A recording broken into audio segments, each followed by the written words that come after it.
I used to be an events coordinator at Vogue magazine when they just launched. I was also an art trainee at Saffron Art. I helped write a book on S.H. Raza. I was a financial news anchor at Bloomberg. I hosted 5 different shows on the NCDX and the commodities and currencies exchange markets. I also worked at a hedge fund called AE Capital. I was also an advertising trainee at Grey Global, worked on a few campaigns for a few brands. I worked in Los Angeles with Erica Brunson as a junior designer.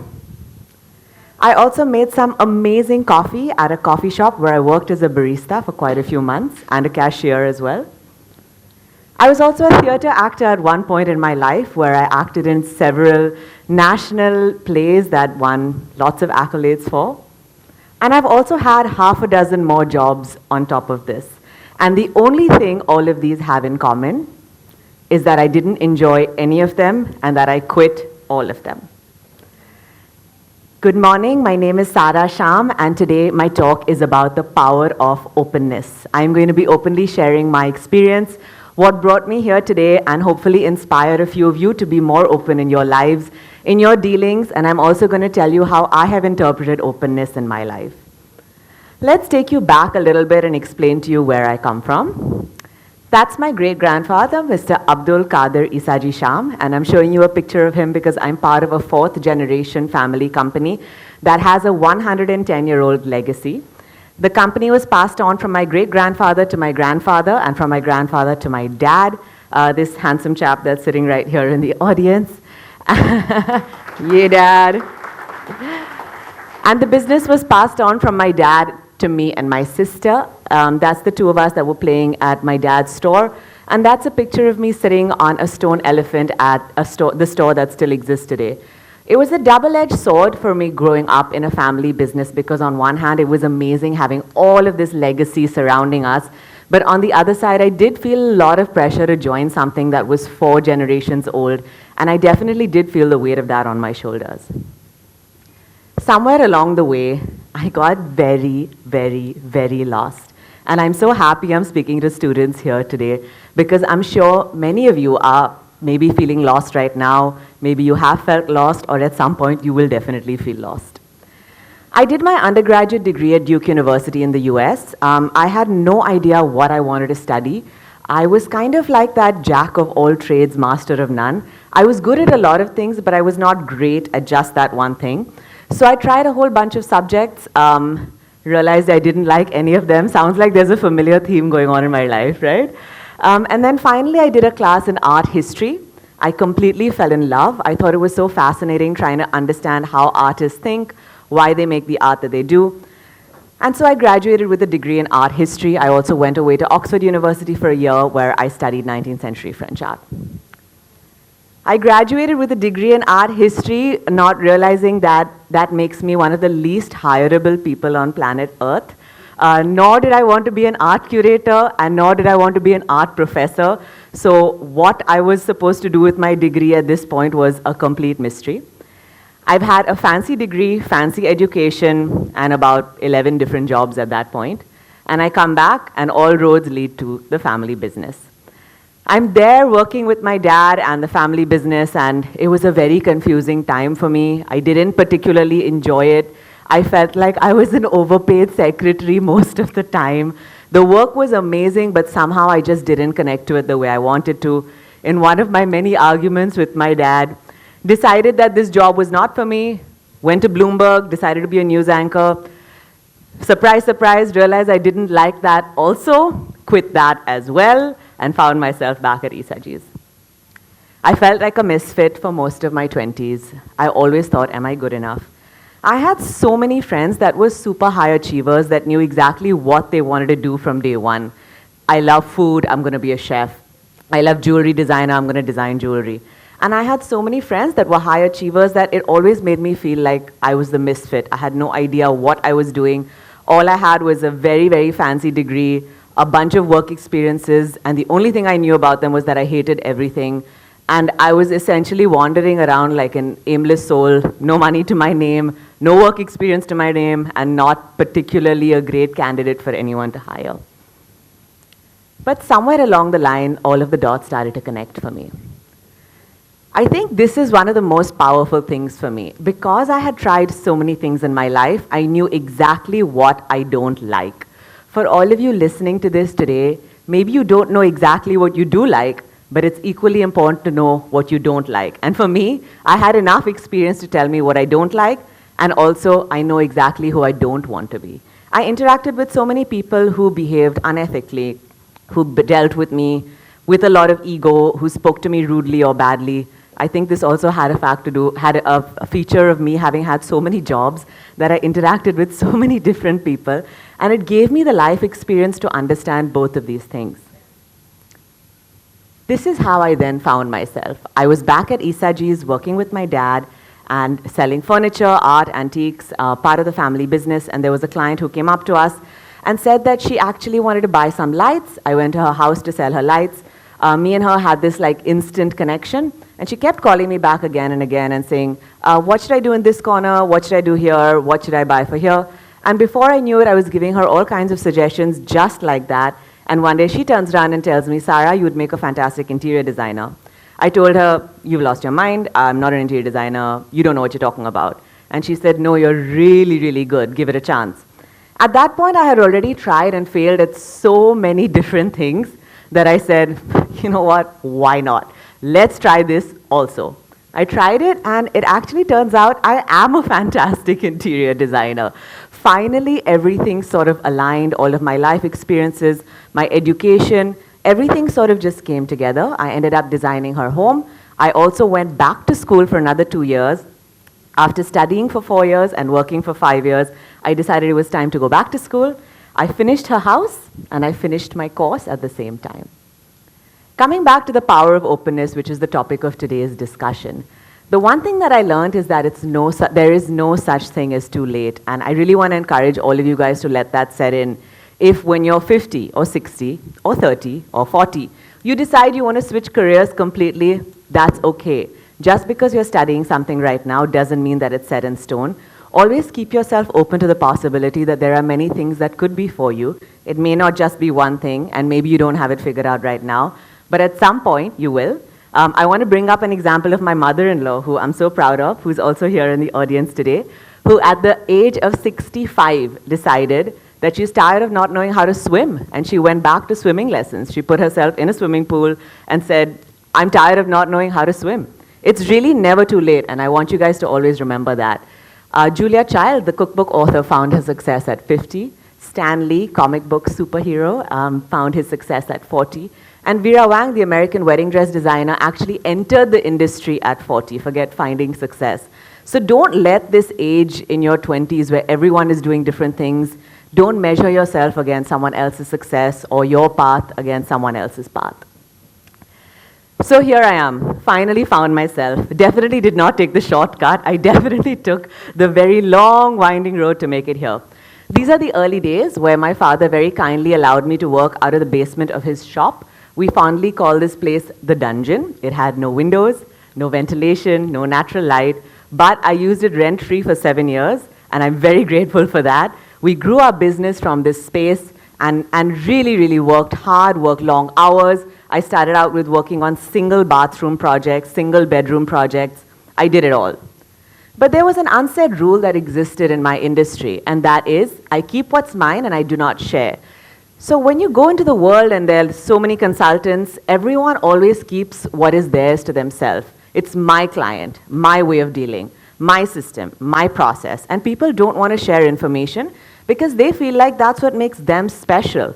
And this is something that goes back to evolutionary psychology. So this is an article out of the Harvard Business Review. And it says that Homo sapiens emerged on the savannah plain 200,000 years ago. But according to evolutionary psychology, people today still seek those same traits. So when we were roaming around the savannah plains and we were hunters and gatherers, you needed to have enough to survive. And we still look at our businesses in that same way. This is mine. I need this to survive. It's my client. It's my thing. It's my information. And so people are very cagey about things that they feel like make them special or allow them to survive. And so the quotation says that you can take the person out of a stone age, but you can't take the stone age out of the person. And that is still very much how we function today. I had a moment.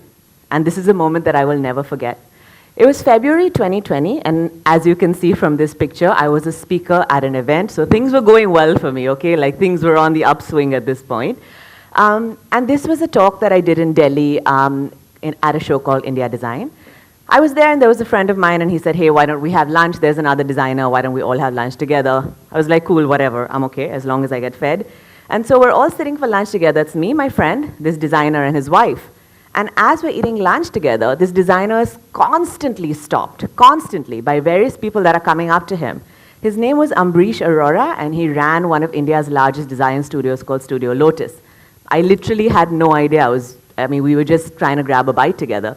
There were about 11 people that came up to him in the span of that one lunch. Ambrish, thank you so much. Ambrish, you've helped me so much. Hey, Ambrish, you really set me up. Thank you so much. And as the lunch finished, I was like, one second, what have you actually done? Like, why are so many people literally stopping you in your tracks and saying, wanting to talk to you? It turns out this guy had helped mentor so many people on a 1:1 basis, which is completely unusual in my industry. It's highly competitive. Everyone is out to get the project, get the client. So someone who is actually out there openly mentoring people, for me, somewhere that just clicked in my mind. 1 month later, it was the pandemic. I was stuck at home. I also was 6 months pregnant, so everyone was extra paranoid about me going anywhere and doing anything. But this conversation with Ambrish was still there somewhere in my mind. And I did something very unusual. I'm not really sure what possessed me, but I made a video called 10 Learnings from 10 Mistakes That I've Made. I had a social media account. I just put it out there, and I spoke about all the things that I did wrong. And I wanted to be like Ambrish. I said that even if there's one person somewhere who learns from even one of these mistakes, that's enough for me. I was very scared because I shared all of the things that I did wrong, how I didn't sign contracts with clients, how I forgot to take payments, how I maybe wouldn't answer someone's phone call. And so I was certain that I would get absolutely no clients from this interaction, and people were going to probably run in the opposite direction, being like, this girl has no idea how to work or be a professional. Let's not hire her. But I actually didn't care because I wanted to reach out to other young designers. It was so weird, but this video went in the complete opposite direction. So many young designers reached out saying, thank you so much, you warned us, we'll never make these mistakes again. Or, I have already made this mistake and now I know not to. Again, thank you for talking about it so openly. And in an even weirder twist, so many clients called me saying, we really appreciate your honesty. Thank you so much for being honest and owning up to all of the things that you did wrong. Where can I sign you on? Let's hire you right away. Like random people crawling out of the woodwork saying, we want to hire you because you're an open and honest person. I experienced a massive growth spurt, and I also built a lot of credibility because people saw me as an honest and open person. This prompted me to make so many videos. I have shared everything about how I work, how I charge my fee, how I deal with difficult clients, how I grew my business during COVID-19, how I worked in a family business. That video is there with my dad. Lighting design, plant care for dummies, every single thing I could think of that may have impacted someone else or someone else could learn from. Coming back to the power of openness, there are two learnings from this. The first is that insecurity is your worst enemy. Don't operate from a place of insecurity. This is mine, it's my information, I don't want to share it. That's insecurity. If you are insecure, it's not like keeping that to yourself is going to make you gain anything. Giving it away is actually going to make you gain more, especially if the opposite person has something that they can learn from that. And the second is that honesty saves everyone time. Just saying, okay, I messed up, I'm sorry, I won't do it again, that saves everyone time. It makes people like you more, and it makes people want to hire you more, which is exactly what happened with me. So things are on the road up, things are looking good. I'm doing good work, I'm doing good projects. I'm getting hired by lots of different clients. We've won a bunch of awards for our design work at this point, lots of magazine publications, lots of connecting with designers across the country. And it turns out that at one of these design events, a whole bunch of us designers had gotten together. We were all talking, laughing, joking, and decided that instead of meeting at these awards parties, why don't we meet offline, outside? So we said, okay, we made the plan and we met offline. These are all my direct competitors. People literally, like there's one client and 3 of us in that group are pitching for the same project multiple weeks after multiple weeks. So literally my direct competitors. And we all sat down, and as a icebreaker, we all sat in a circle, lots of food and drink later, started sharing what's been your worst client experience. How do you charge your fees? How do you structure your contract? Which are the good contractors in Calcutta? Who's a good curtain vendor? And before we knew it, we had shared all the information, all the contacts, and this information was so helpful to me that for the next 1.5 years, my growth was based on all the information I collected from other people. What happens is that you work in your own silo, everyone else works in their own silo, and there's no information going across. We have a WhatsApp group now where we're constantly sharing information and helping each other grow. And because this is something that's been so powerful for me, of course, I made a video about it, which was 5 ways to boost your business. And I told my Instagram community that, hey, listen, why don't you connect with local designers in your area, become friends, connect with each other, share information. I got a whole bunch of DMs saying, we want to connect, but we don't know how to. So I took this one step further. We started making designer groups off my Instagram account. There are now designer groups in more than 40 different cities across India. We also have it in Toronto, Canada, the UK, all over the US, Singapore. It's gone completely nuts. There are people connecting everywhere, sharing openly. So I made just that one connection. These guys have connected with their local networks, and all these designers are not only meeting up, they are forming partnerships, they're friends, they're traveling together, and they are being open and helping each other on an everyday basis. People who viewed each other earlier as competitors are now all collaborators. They're all working together, they're all helping each other just by flipping your mentality. There's enough food for everyone, there's enough work for everyone. You don't have to hoard. Let it be, share it. We all have enough, we can all survive together. And if we help each other, we can all grow better together. This, of course, was amazing for me as well. We experienced so much community growth. This is just a portion of the design community in Hyderabad, like a portion of the design group. And the amount of feedback that I've received of people that have been helping each other has been overwhelming. This was amazing. I was at a design show in Delhi. This is the Calcutta design group, these 6 girls, 7. They all flew together from Calcutta to Delhi, have all become friends, and they're all sharing information and trying to go to design shows together so that they can help each other grow even more. And for everyone who was horrified with the work that I did out of the dungeon, don't worry, we have also moved to a new space. We've grown as well. We're now doing more than 50 projects have been completed. We've completed also more than 200,000 square feet of work. We have 100,000 square feet of projects going on in 8 different cities. So the growth that has been experienced by the community has come back to me many, many, many times over. And that's been my biggest learning from the power of being open, is that my growth isn't helping other people grow. And I'm not trying to be Mother Teresa by saying this like, help everyone, help the needy. I'm not trying to say that. I'm saying for my own selfish growth, helping other people has made me grow so much more. So the next time someone asks you a question, asks you for help, asks you for something that you know will impact them positively, I leave you guys with one question. Will you be open? Thank you so much, guys.